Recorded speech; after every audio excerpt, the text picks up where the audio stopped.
Hey, it's Niko Moon. How you doing? Oh my God. Niko Moon, Carly. What's up, How brother? about that? How y'all doing? Doing well, man. It's Friday. Yeah. How are you doing? Ready to go. Yeah, I'm great. I'm just here at my studio, just working on some music. Excellent. Do you know how many people don't sound like they sing? Your voice sounds exactly like it does in the song. You know, you're talking to them, and they sound completely different than they do. Oh, They're right, belting it out. Yeah. Yeah. Niko Moon joining us here.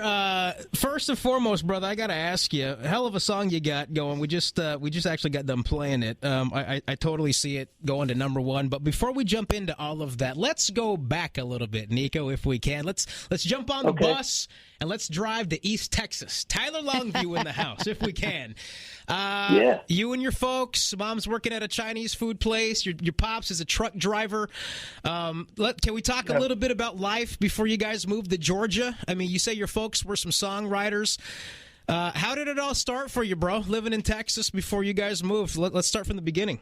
Well, yeah, I mean, in some ways, I guess you could say I was born into it because both of my parents are musicians. They're both songwriters just for, like, their personal enjoyment. So, I mean, one of my first memories is, like, crawling around on the ground is maybe just a couple, maybe like 3-4 years old, and crawling into the living room and seeing them sitting Indian style on the floor writing a song together.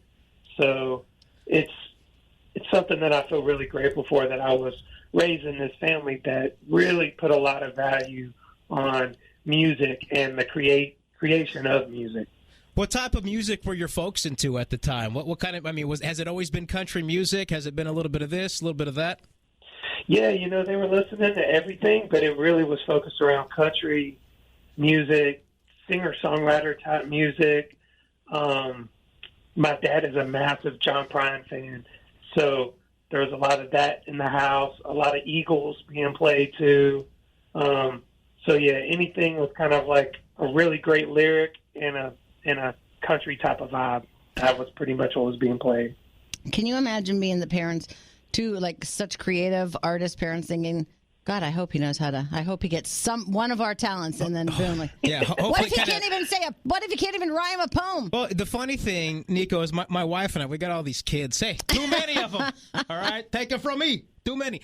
But my wife is always like, God, I hope one of these kids can sing, right? Because so far none of them can. But you both do. Right, yeah. And so Emma, hopefully, is the last hope that we have for the sake. But your pops was a drummer, bro. Was your dad always jamming? I mean, what kind of bands was he playing? Was it like original stuff? I mean, was he playing covers, hitting up the bars in Texas? How did that work for him? How close was he potentially to kind of busting out like what you did? He got pretty close. He was the drummer in this band called The Whole Damn Band, was the name of the band. And they were about to go over to Europe to do a tour in Europe. And that's when they found out that I was on the way. Oh.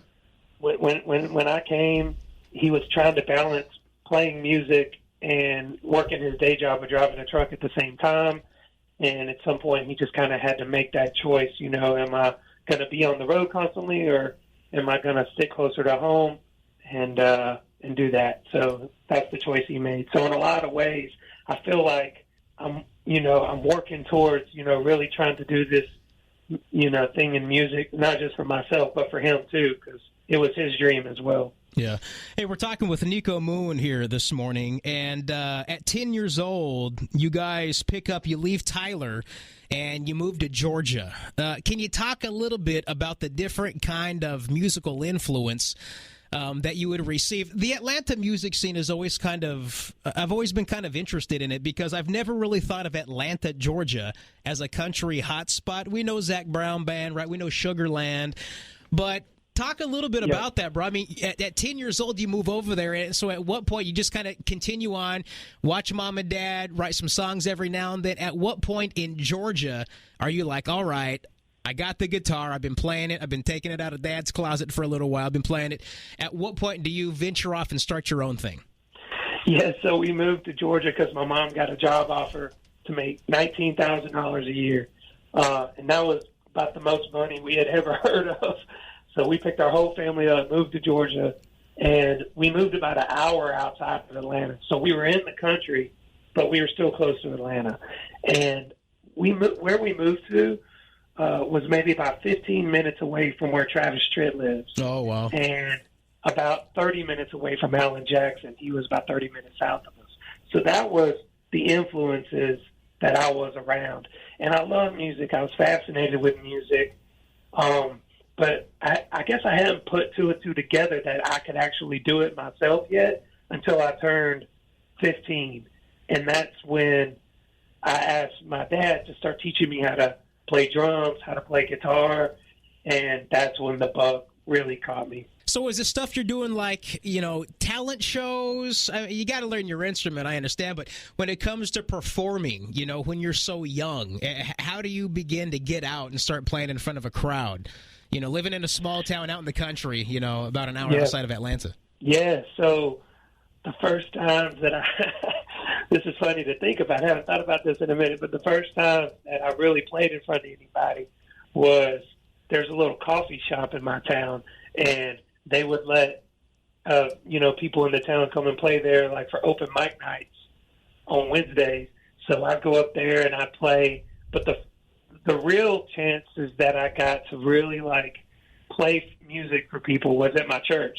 And I joined my youth band at my church, and that was when I really started being able to play music and sing on a consistent basis for people. Church, that's interesting. A lot of people, Carly, whether singing in the choir. Yeah, they're always singing. You're practicing, you're singing with people. It's fun.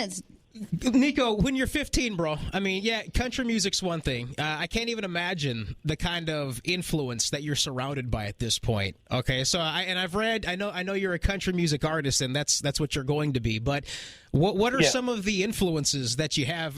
Travis Tritt lives an hour away, Alan Jackson, all this stuff. But again, we know Atlanta is a hub for music other than country music. So I like to ask the question, you're 15, let's say you got the 6-disc changer in the trunk. What's spinning, man, if you had to go back? What are you listening to at that point in your life? Well, that's what's funny. I remember being 16 and driving to school in my little S10, and there would be Travis Tritt or Alan Jackson, and then right next to that would be an Outkast CD. So I was loving all that Atlanta music that was happening because of the way it made the kickers in the back of my truck hit, with the drums. And I always just loved the way the drums felt. And I think that's why I like to do my drums that way with country music, because it's like Travis and Alan were telling my story with their lyrics. Literally that was my life that I was living. But I loved the way that those Atlanta drums were hit. So when I decided to start making my own country music, I wanted to make sure that it was very much honest to how I grew up. So it had to be country music. I couldn't imagine making any other kind of music, but it also has to hit. I want to make sure that when people are riding around in their cars, that they can rock it out. Well, and I think that's important. Carly and I, we were up at the CMAs last year or I guess 2 years ago when we were allowed to go out and do stuff fun, since we can't now anymore. But we were talking with Sam Hunt, and so talking to him and, listening to your music. And to me, the thing that gets me, even like a Kane Brown, for guys that are kind of new, emerging onto the music scene, especially Nashville, you got to take into consideration the 90s influence. I'm sorry. And I don't care who you are or what you were doing, but if you were alive in the 90s, you were listening to Dr. Dre, you were listening to Snoop Dogg, you're listening to Tupac, you're listening to Biggie.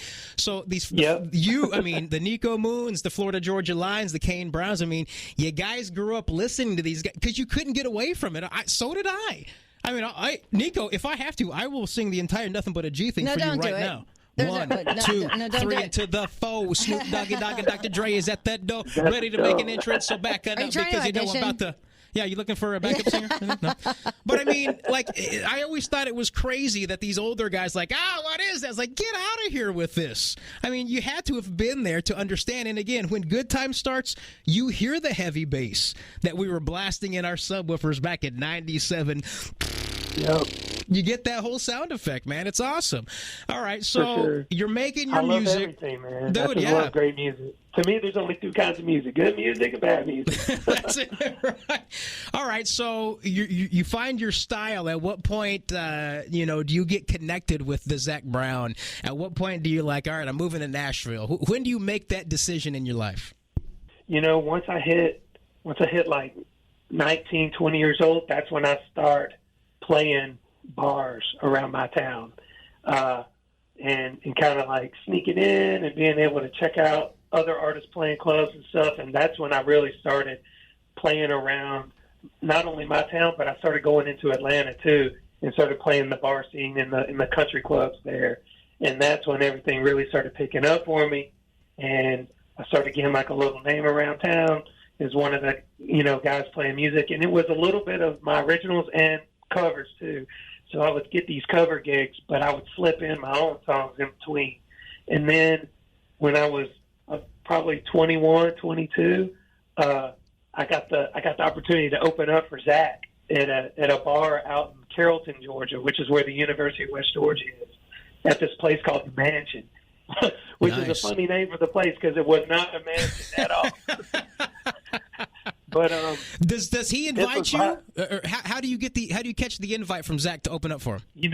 I got lucky. The guy that booked Zac to play this bar just booked me to open up for him. So we had never met. Zac didn't ask me to open or anything because we had never met before. And this is before Chicken Fried had come out. So Zac was a really big local thing, but nationally, like, no one knew about him yet or anything like that. So he had all the songs. He had Chicken Fried. He had Toes. He had all that stuff, but he hadn't blown up yet. And he just played the show solo acoustic. And I opened up for him, and he saw me open up for him. He watched me from the back of the bar. And after the gig was over, me and him were just kind of hanging out at the bar. It was just us and the bartenders were pretty much all that was in the bar. And we were just hanging out talking. And he was like, hey, man, would you ever want to, come over to my place and write with me sometime, see what we could make? And I was like, yeah, that'd be great. And so the next week I came over, and, that was the start of a really cool collaborative friendship of writing songs together. And that kind of continued. And really soon after that, they blew up. I mean, just absolutely blew up. And that's when I really started focusing on full-time songwriting because, at that point we had a really good thing going, and I was writing a lot of songs for them. I think I've written a little over 40 songs for the Zac Brown Band. That's and so insane. I've always wanted to be a part of music. It didn't matter to me which way. I just always wanted to be a part of it. So if it was as a producer or a songwriter or an artist, as long as I could just be involved in music in some kind of important way. And the songwriting door opened up for me, so I ran through it as fast as I could. But I always felt in my heart like I was an artist, and at some point I needed to do my own thing. But, it was just a matter of the right timing, and now is the right time for me to come out and do my own kind of country music, the way that feels right for me. Tell me, again, we're talking with Niko Moon. Good time, playing like crazy right now. It's going to be a number one. Niko, tell us, you get signed, you got Good Time, you hear it on the radio. How does your family react? Tell me about mom and dad's reaction, grandparents, everybody, knowing that their baby boy, they get a song on the radio. What was that like, dude? Try to explain that to us. Yeah, they were freaking out. They were, everybody I just got so many calls from everywhere. Everybody's just so happy for me, and it feels so good when you get that family love and support. I've always had it from them, but when it actually starts becoming real, like it's a real thing, like I'm really on the radio, that's when those calls just really start coming, and everybody's so proud of you. It just makes you feel like all the hard work, is paying off. And I made the song at my house, at my studio. Me and my wife, we wrote it together, and it's just such a great feeling to put so much time and effort into really trying to make something worthwhile, something that you feel like people will hopefully like and dig, and that it actually connects. Because that's the whole reason why I wanted to go from being a songwriter /producer into being an artist, was because I love people. I love connecting with people. And when you're in the studio all day, it's kind of, it's kind of a little bit of a lonely existence, and being an artist, you get to be on the road and tour and really connect with people face to face. And so that's why I really wanted to do this. And it's been blowing my mind ever since. I mean, I just can't believe the reaction, the good time into the rest of my music. It's a dream come true. It really is. Well, it's a hell of a song, bro. It's a great song. People are connecting to it. The fishing element, the heavy bass at the beginning. You can't help but just smile and kind of bob your head when you're listening to the tune. What are your plans? I know it's kind of hard to tell right now with everything that's going on, but anything summertime that you're looking at? Maybe before that. How's 2021 shaping out for you so far? So I got festivals lined up for all summer long. I pretty much got the rest from summer all the way to the end of the year. Shows already booked and planned for all the way out. It's just really a matter of if they'll actually be able to happen. So I'm constantly asking my booking agent, what's going on? Because I'm so ready to get back and playing. But, obviously we got to be able to do it safe. So everything's ready to roll. It's just a matter of when the time comes, will the shows actually be allowed to happen? So that's kind of where I'm at. And so until then, I'm just working on more music.